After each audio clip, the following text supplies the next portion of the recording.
I'm Dr. Ben Keller, and in the next 5 minutes, you'll learn a quick and simple way you can add huge value to your teaching sessions and make your students think you're a genius.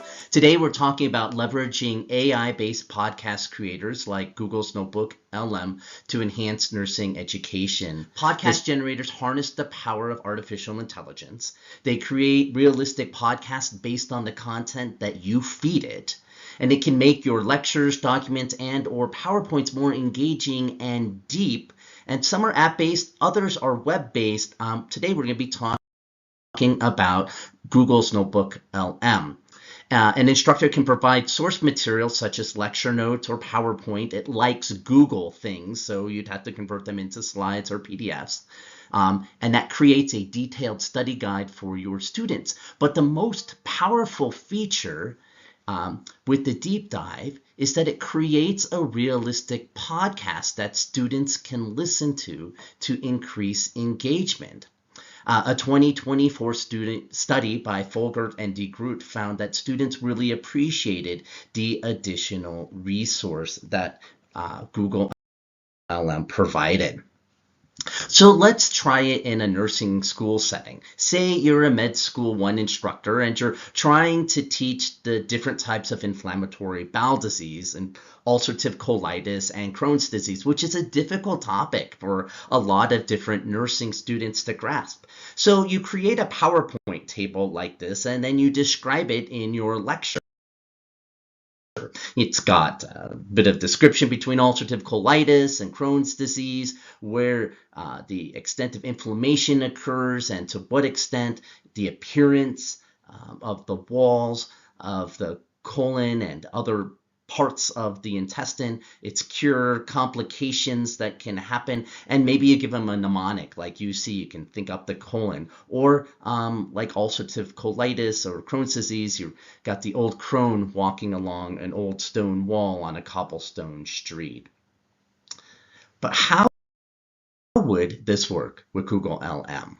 Okay, so let's try this out. So you can go to Google, type in Google LM or Notebook LM, and it'll give you a link to it. Then you just click on Try Notebook LM.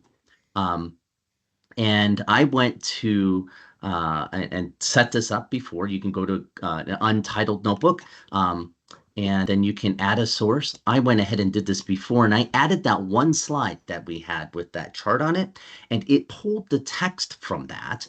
And then I clicked over here for deep dive and audio overview, and this is what it did. And I'm going to let you sample about 1.5 minutes of the conversation just because I think it's really fascinating. All right, so today we're tackling inflammatory bowel disease, or IBD.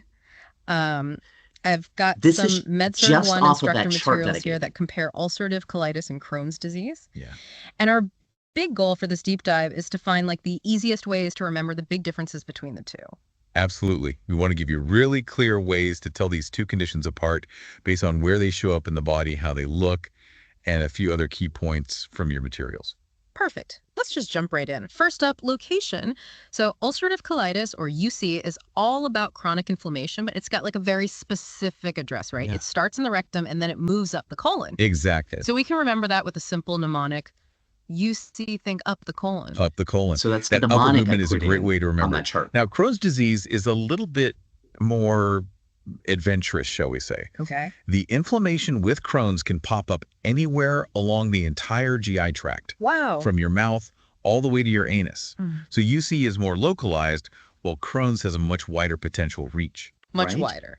Okay, so we've got the location down. Now, what about how deep this inflammation actually goes? Is that a factor? This is a really important distinction. In ulcerative colitis, the inflammation is generally on the surface. It affects the inner lining of the colon. But with Crohn's, it's transmural, meaning it goes through the entire wall of the intestine. Oh, wow. So it's Again, not just surface level. Right. It's a much deeper issue. Think of it like this. UC is kind of like a surface scratch. You know it's there, but it doesn't go that deep. Okay. But Crohn's is more like a crack that goes right through the entire thickness of the intestinal wall. That depth makes a big difference in how it's treated and the complications that can arise. That's a great way to visualize it. That image. So now that we know how deep it goes, what does this inflammation actually look like? Like if a doctor were to examine it, what would they see? Good question. So with ulcerative colitis, the inflammation is continuous in the affected area. It's all connected like one long patch. But Crohn's is different. It's patchy. Imagine a cobblestone street, with those areas of smooth stone next to the uneven raised sections. Yeah. That's often how Crohn's appears inside. So you see how it pulled not only the content from that slide that I created, that chart, but also some of its own illustrations. And that's the beauty of utilizing this, because you can put in your slide material and go, gosh, I'm looking for a really good, and then go to teach this particular piece of content. Well, Google LM can help you do that. It can also help create a study guide here. For example, here's one. It just created the study guide for me, the differences on these two between types of IBD, some different questions, some mnemonics. And this is, again, based off of the content which I gave it. So it focuses on the content that the professor and instructor really wants to illustrate.